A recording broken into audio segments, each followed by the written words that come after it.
Badana, the medical in charge of Bacolod City.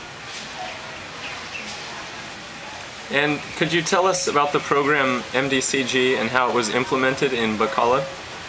The MDCG in Bacolod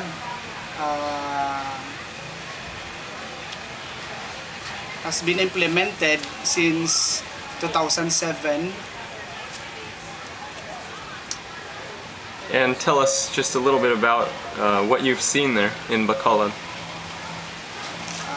The Sealant program in Bacolod is a great help to the community, especially to the children,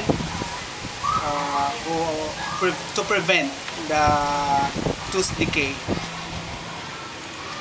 And would you say it's been successfully implemented over the 2 years? Sure. The Sealant program is great. So, ano na ang nakita mo gid nga nadako nga nabulig sang Sealant program? Ang Sealant program dako nga nabulig sa mga kabataan. It's because they are aware to prevent tooth decay. Ang Sealant program, I don't expect nga amuning matabo sa mga kabataan. So nakita namon once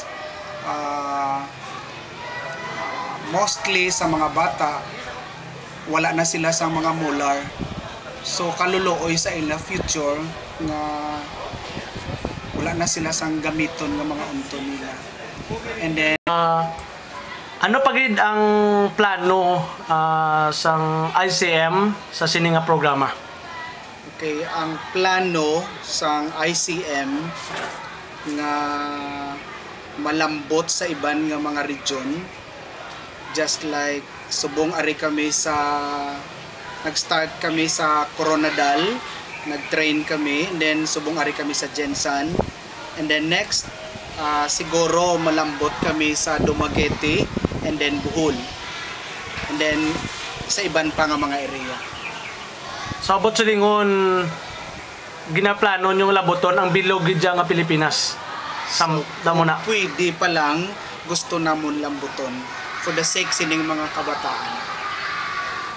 Paano nyo na himo or anong ginahimo ninyo para malabot sa sina nga mga area ang ini nga programa? Anong ginahimo ninyo? Ang ginahimo namon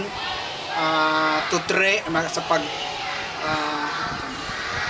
pagtudlo sa mga tao kung paano malikawan ang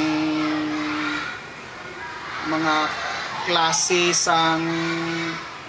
nga balatian sa kanto. So inang mga naga-volunteer professional sila o gaubragin sila sa ICM o wala? Okay, so ini ang mga gina-train namon kalabanan gid wala na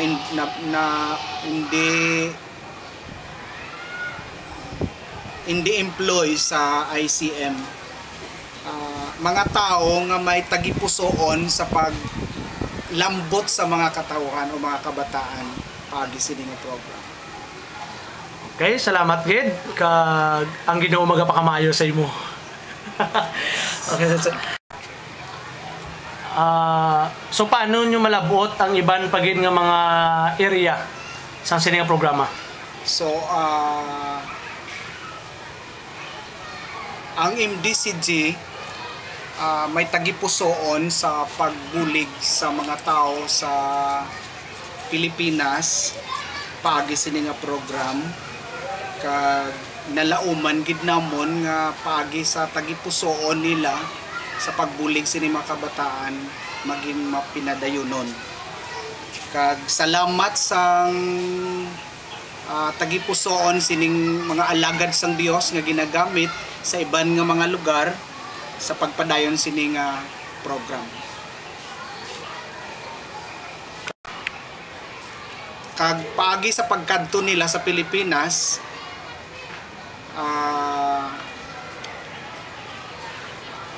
dako gid ang amon kalipay nga paagi sa ila. Isa ko nga gingamit nga mag himo sini nga buluhatan, especially sa sini nga lugar, Jensen. So paano malabot ang mga iban nga lugar? Okay.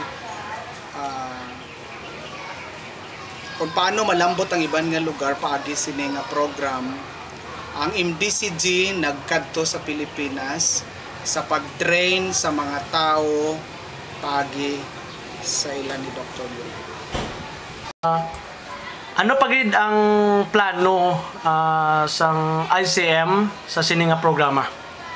Okay, ang plano sang ICM nga malambot sa iban nga mga region, just like subong ari kami sa nag-start kami sa Coronadal, nag-train kami, and then subong ari kami sa Jensan, and then next siguro malambot kami sa Dumaguete, and then Bohol, and then sa iban pa nga mga area.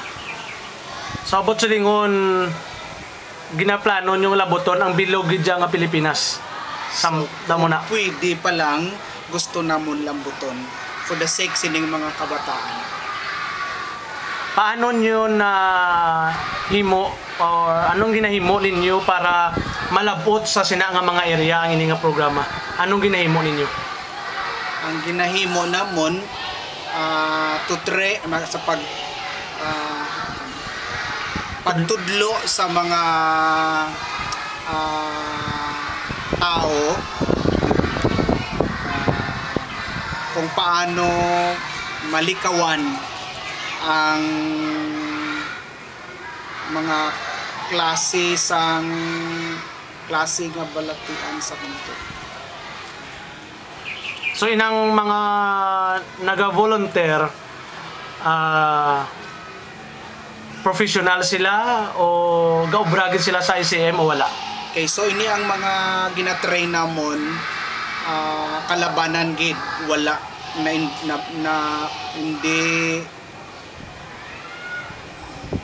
hindi employ sa ICM. Mga tao nga may tagipusoon sa paglambot sa mga katawhan o mga kabataan paagi sini nga program. Okay, salamat gid kag ang Ginoo magapakamayo sa imo. Okay, that's it. So paano nyo malabot ang iban pagin nga mga area sa sini nga programa? So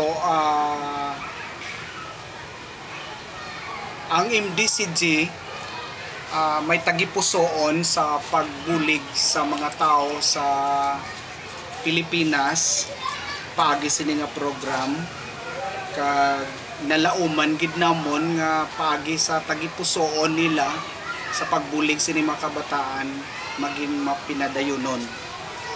Kag salamat sang tagipusoon sining mga alagad sang Dios nga ginagamit sa iban nga mga lugar sa pagpadayon sini nga program.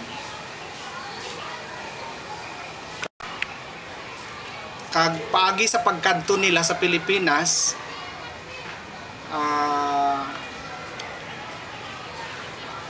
dako gid ang amon kalipay nga paagi sa ila. Isa ko nga gingamit nga mag himo sini nga buluhatan, especially sa sini nga lugar, Jensen. So paano malabot ang mga iban nga lugar? Okay.